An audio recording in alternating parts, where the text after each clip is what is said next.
Hey there.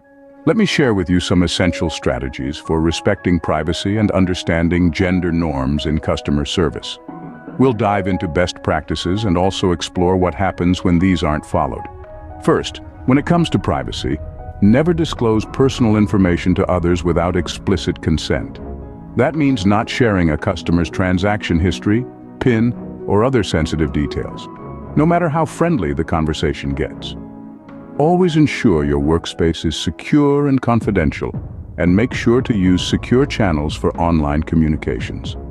Pay attention to privacy laws like GDPR and CCPA. They're not just acronyms, but crucial regulations protecting your customers.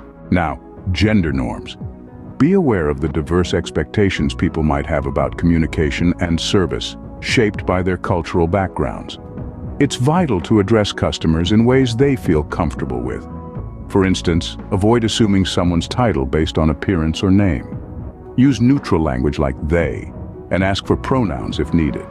Always tailor your service approach to their preferences. Let me tell you a story of a colleague who missed these guidelines. He worked at a bank and thought he knew his regulars inside and out. He frequently greeted Mrs. Patel, a longtime customer, with what he believed to be warmth and familiarity. But one day, Mrs. Patel arrived with her daughter, who quietly mentioned to him that her mother found it uncomfortable being greeted so informally. Moreover, she preferred not to discuss her transactions in front of others. Her daughter said Mrs. Patel was deeply traditional and valued a more formal, private approach. My co-worker initially dismissed these comments, assuming he knew best.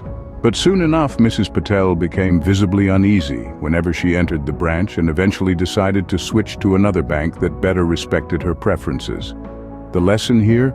Don't make assumptions based on past interactions or appearances. Each customer is unique, and their preferences might change depending on the context. These strategies build trust and encourage loyalty.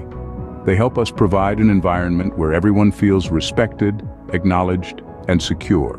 So, always stay mindful of privacy laws and gender norms. It's worth the effort to make every customer feel at home while protecting their dignity and data.